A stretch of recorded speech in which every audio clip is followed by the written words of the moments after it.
Hey guys, welcome to Marcelo Time.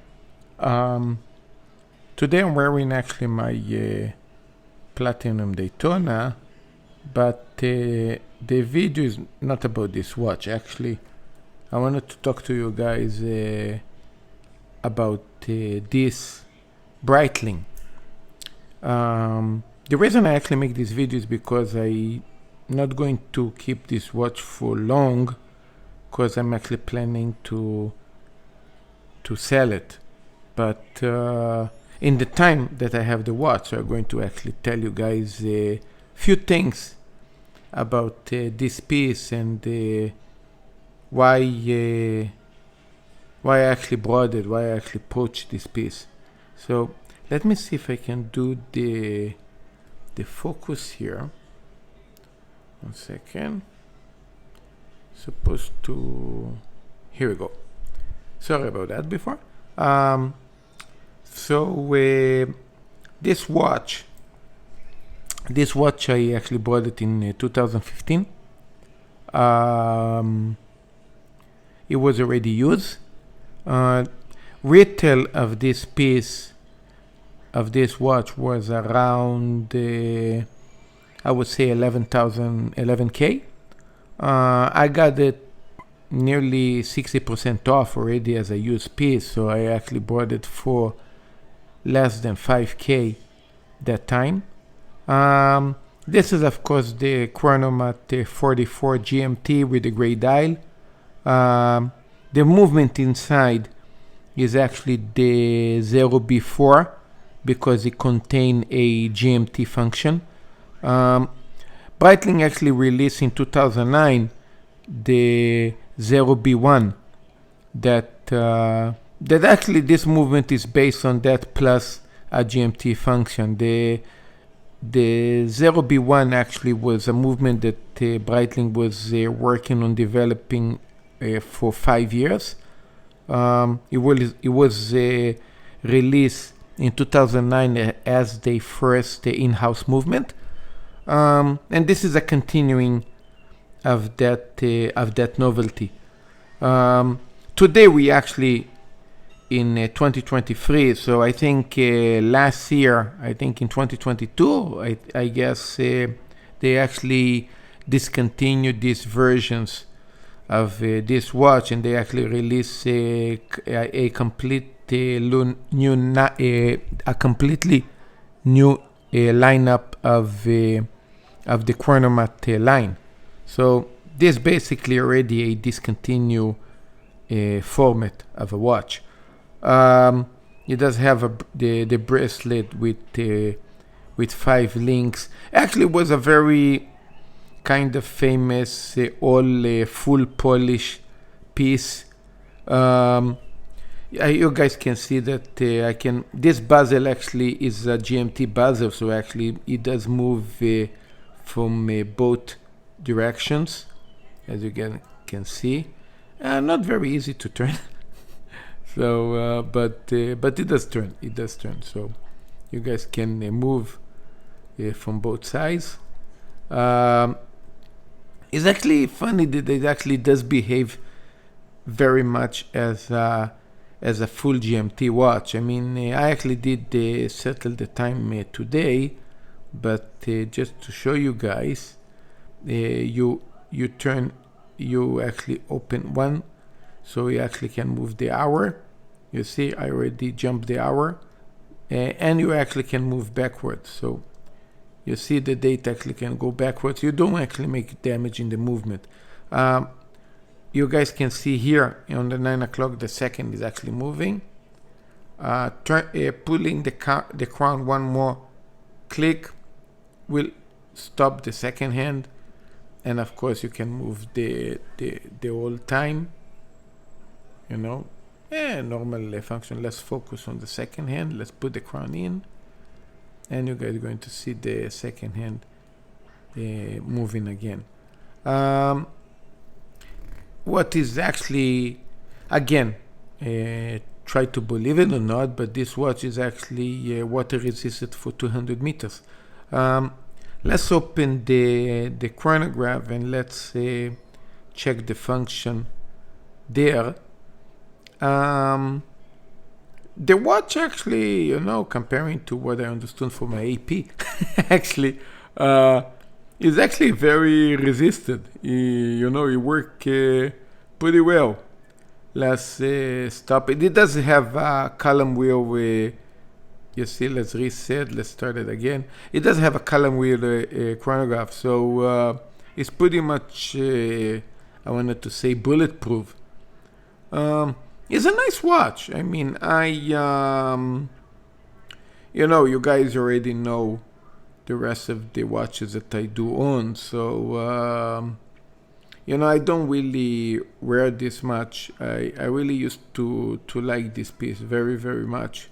2015, I was actually wearing this watch for 2 years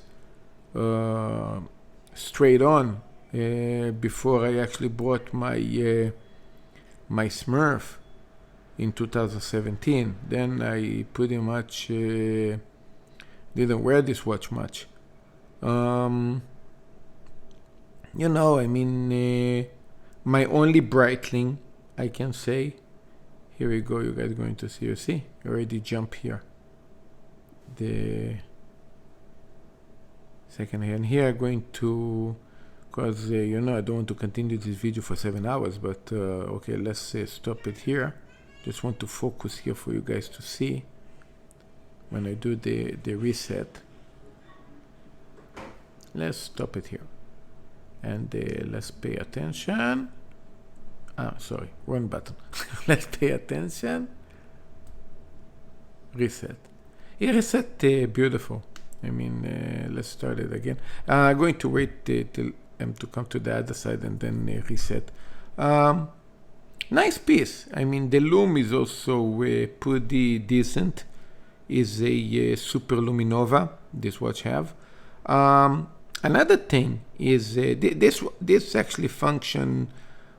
This watch, the 0B4 Chronomat 44 GMT, came out, I think, in 2010, a year after the release of the 2009 Chronomats.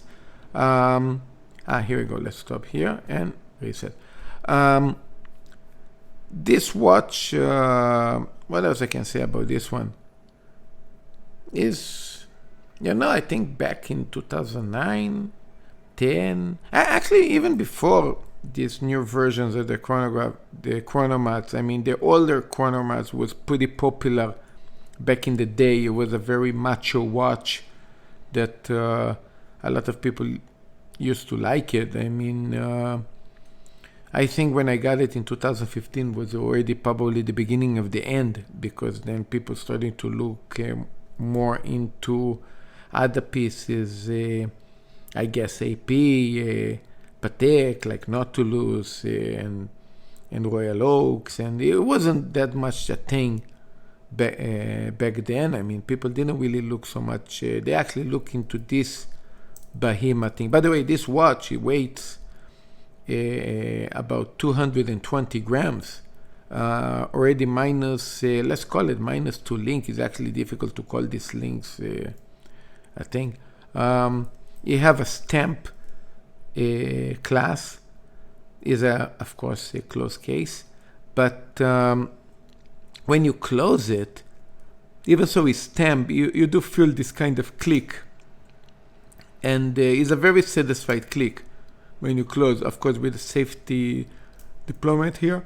So it's actually sorry, you do feel actually the click here a little bit difficult to open when you press and you put your finger inside, but yeah, is I don't know, you do feel this kind of click here.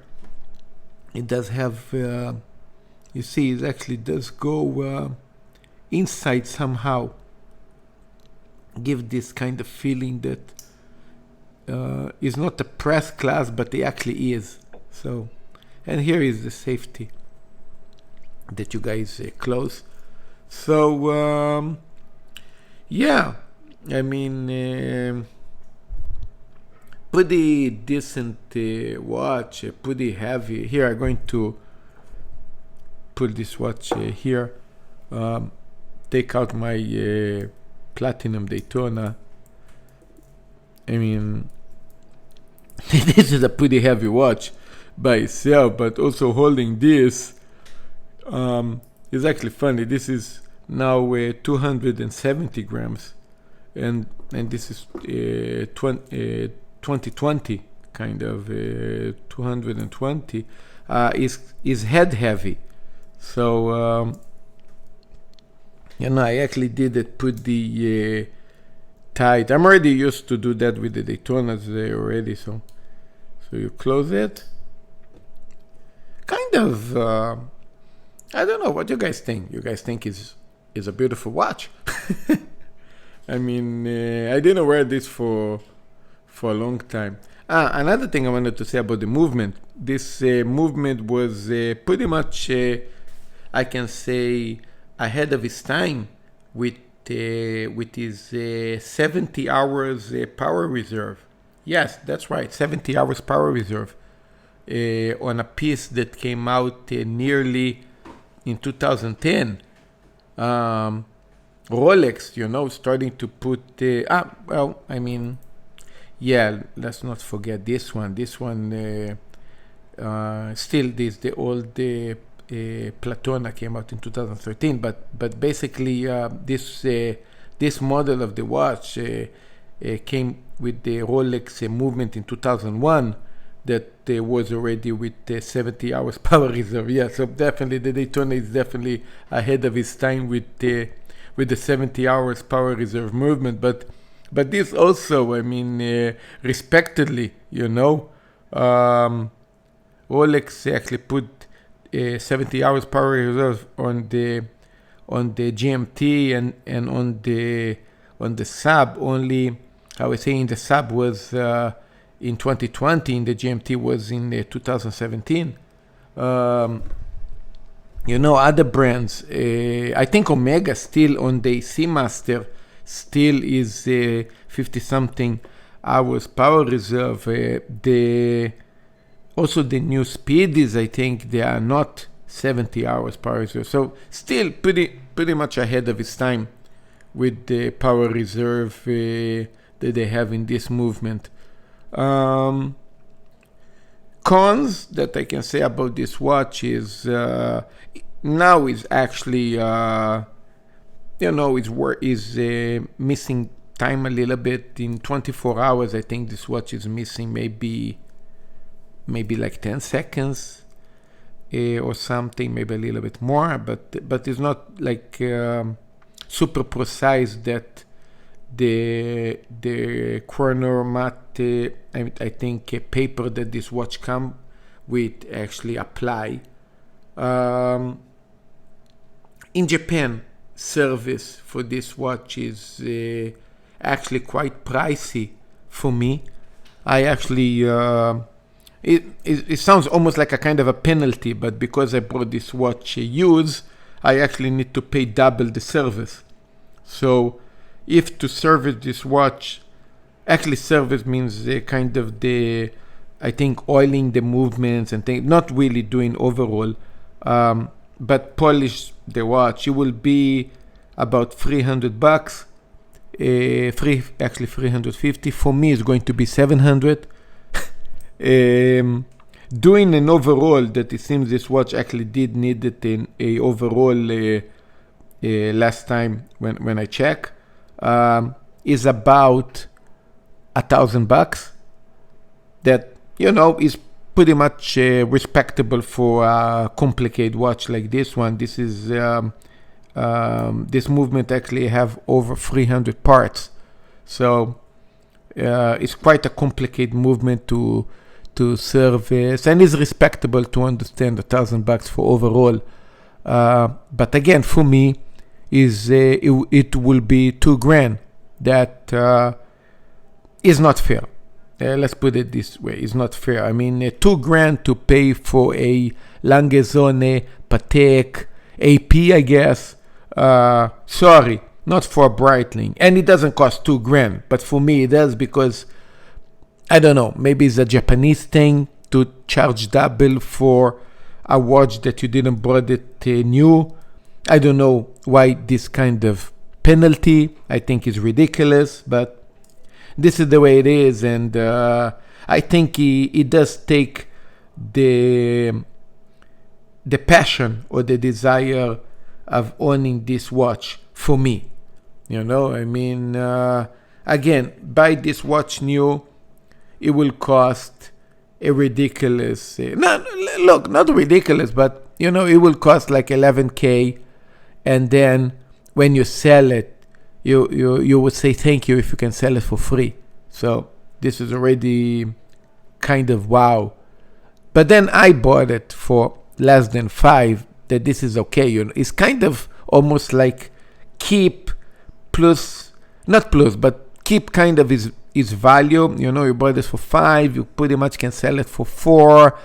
I already have this watch nearly 7 years now. You pretty much enjoy the watch. You sell it. You maybe lose $1,000. It's okay. But losing like, I guess, 8-9 grand, I think is kind of wow. But then for that reason, you're getting a penalty to pay nearly double the service. I mean, what the heck, So it does make you feel like yeah, So I guess this is really the reason I want to sell it. I want to get rid of it. I don't want to get rid of it because it's a bad watch. I just want to get rid of it because it's a bad service. How I say, everything to do with you buy you're a watch collector. You buy watches to enjoy them, and then basically you're getting screwed up by the policies that they have here. So sorry, man. I mean, I'm not into it. As you guys know, I have a very good relationship with Rolex, and regarding saying buying retail and service, yeah, no worries. But even my old piece, they don't charge double. I do get a lot of respect here.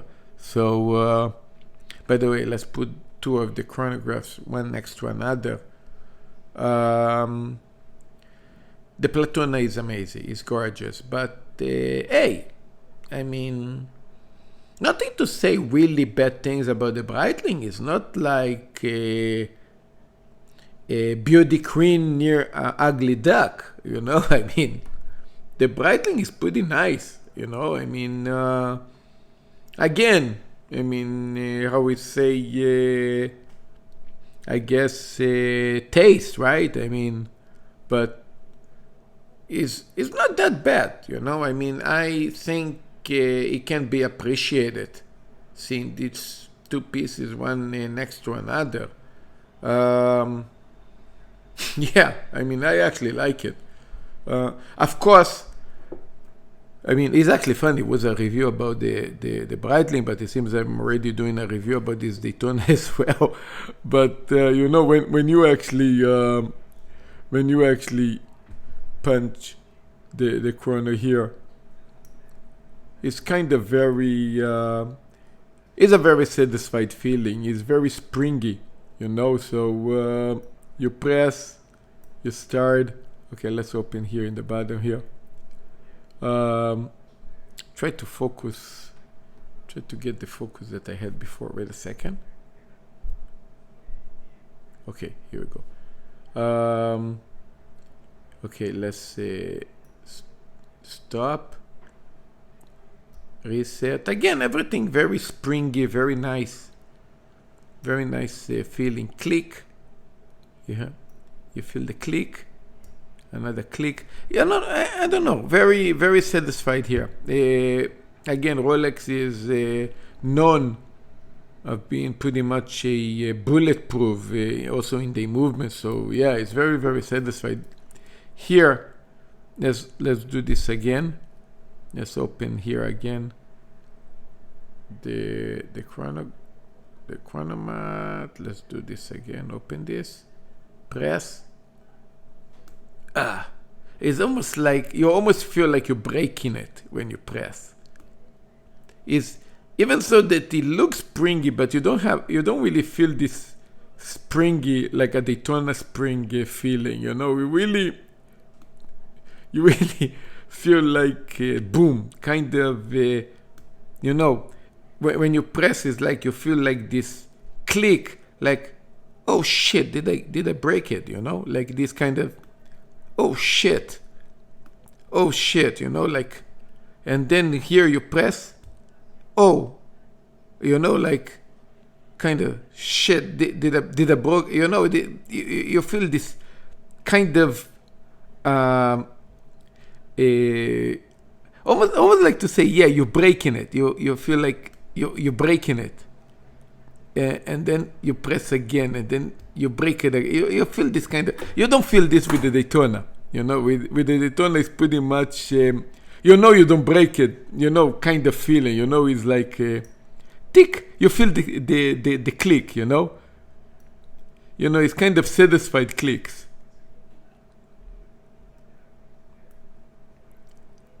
Again, it's kind of satisfied clicks. I don't know how to explain. You really have to.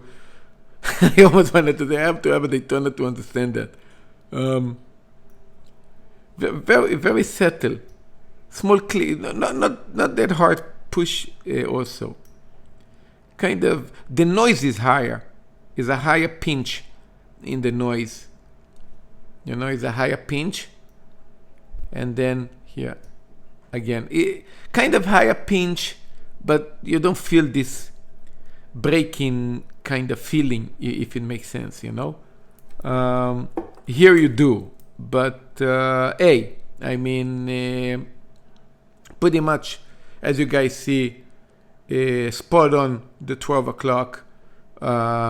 Pretty sad. It doesn't very much like the Daytona, also spot on the 12, kind of very very very okay kind of movement, very very satisfied. No problem there. Again, GMT function. Daytona is only time that you can barely see, and the Chronomat function.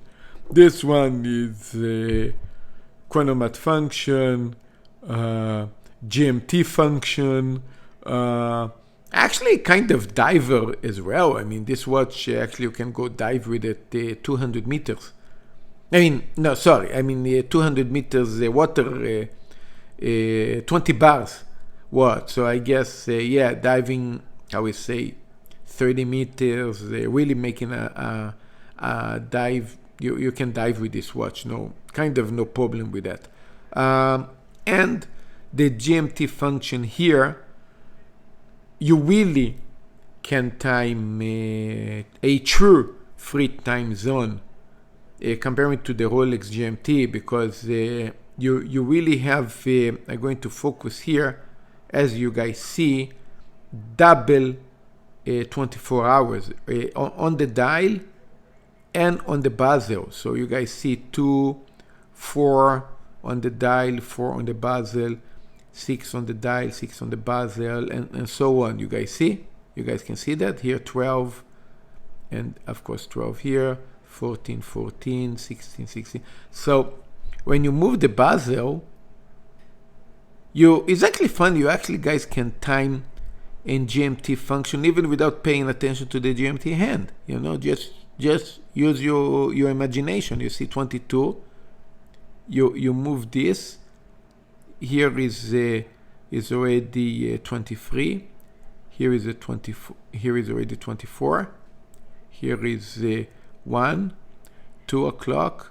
So nearly you guys actually can already calculate like that. Of course, being here, you guys can see this is the GMT is on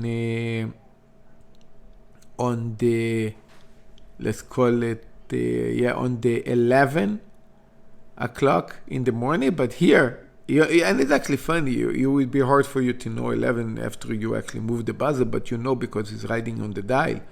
and then you see now by moving the buzzer, so now is around 15, how we say, 3 o'clock in the evening. So here is 10 o'clock, kind of 11 o'clock in the morning. No, wait a second. What I'm talking about? Here would be 11. Okay, so it's about 10 o'clock, sorry. Here is like 10 o'clock in the morning, and here is like kind of 3 o'clock in the afternoon from what I did. So basically, yeah, you guys can play with it, you know. So kind of very function in a way, I guess. I don't know. You guys decide. Anyway, thank you for joining me on this kind of Breitling video, kind of a very fast video that I did about this Breitling, you know, just to do it, you know, and see you guys later, you know. Cheers. Focus here a little bit more. Cheers, guys.